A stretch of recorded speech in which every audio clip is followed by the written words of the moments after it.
1 second, one fall, one choice. Her hand slips, the void below.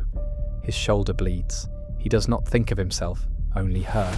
He grabs her hand, not as a hunter, but as a man.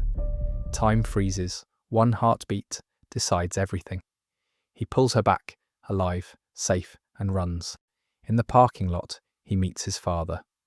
Jin Pyo has already stopped Seo Yong-hak from escaping. Instead of relief, rejection comes. His father calls him useless. To Jin Pyo, Yoon Seong isn't a son. He's a tool that failed to work as intended. Sik Jung arrives with a car, and together they escape. But the prosecutor has already made his move. During the struggle with the city hunter, he planted a tracking device in his clothes. Yoon Seong, Jin Pyo, and Sik Jung end up in an old warehouse. They interrogate Seo Yong-hak, demanding the names of those responsible for the soldiers' deaths in 1983. Just before the police arrive, a name changes everything.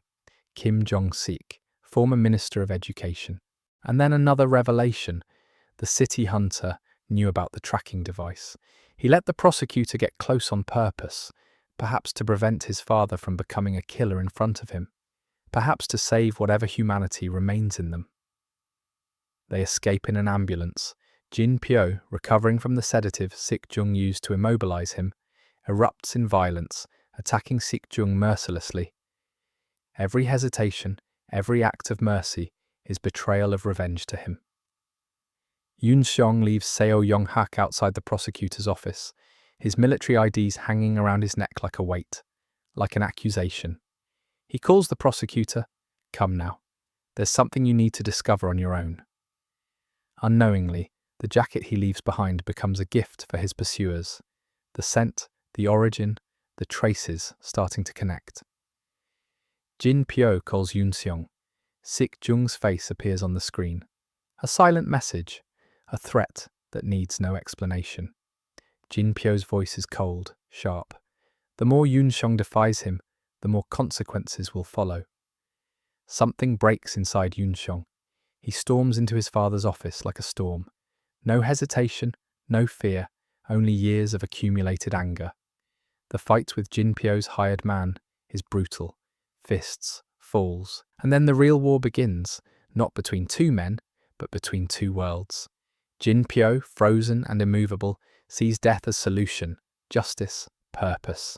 Yoon Seong, eyes burning, doesn't want more blood. He refuses to become what he hates. He refuses for another child to grow up without a mother, without love, as he did in absence and darkness. He wants revenge to end, and then to live. Not as a weapon, not as a shadow, but as a human. With his father, if that's still possible. The police interrogate Kim Nana, asking her to describe the city hunter. When she speaks of his eyes, something freezes inside her. They resemble Yoon Seong's too closely. She claims not to remember clearly, but the truth has already taken root. Yoon Seong is losing blood and collapses. Sik Jung calls Sai-hin, who rushes to help. She reveals something that shatters him.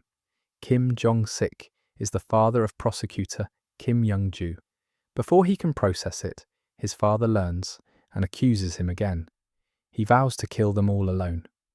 Kim Nana calls, wanting to know if he's okay. He hangs up abruptly, refusing to let her hear him weak. But he can't resist.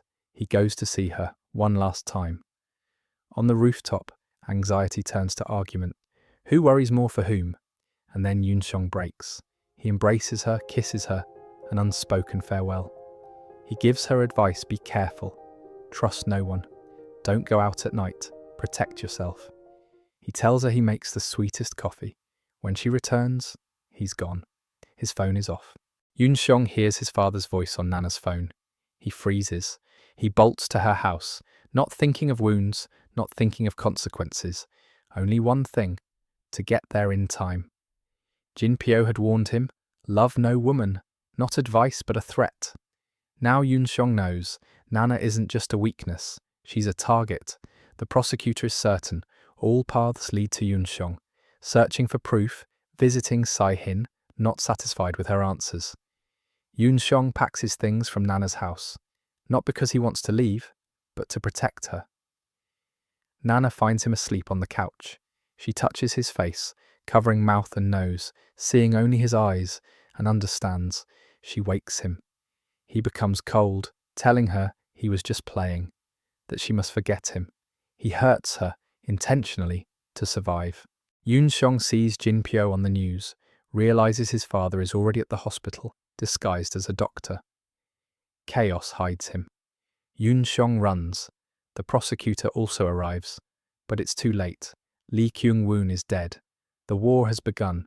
Jin Pyo's killings extend to 2 innocent officers, shattering Yoon Xiong. This is no longer mere revenge. It's innocent blood, something he cannot tolerate or forgive. Father and son face off. Jin Pyo warns, "Try to stop me, and you die too." But Yoon Xiong cannot back down. If he doesn't stop him, no one will. Justice isn't revenge, it's a crime. The prosecutor confronts him, convinced Yoon Xiong is city hunter.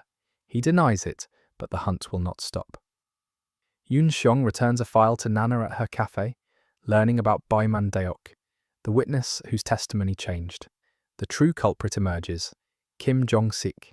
Nana seeks justice. City hunter must capture Kim Jong-sik and deliver him to prosecutor Young Ju for the world to see. Later that day, Nana meets Yoon Xiong outside his office in the garden. She brings coffee and finally confesses she likes him. Yoon Xiong, angry at himself, pushes her away, asking if she has dignity. He cannot accept love, cannot let himself be close, because anyone near him is in danger. Sik Jung reveals why he changed testimony. Threats from Kim Jong-sik. Now he'll fight, put him in jail, and surrender. Nana visits Yoon Xiong's mother. The woman collapses. Nana rushes her to the hospital, informing Yoon Xiong. Full of fear, anger, and the pain of having survived alone, he learns the truth. His mother refuses treatment, not wanting to be a burden. His heart breaks. He places her in the best room, a silent apology, a promise years overdue. Yoon Xiong fights for her, not revenge, not justice, but for his mother. He gives blood for testing, hoping, desperately, that he might be a compatible donor. The prosecutor takes the sample, needing proof of a suspicion that haunts him. He heads to the lab.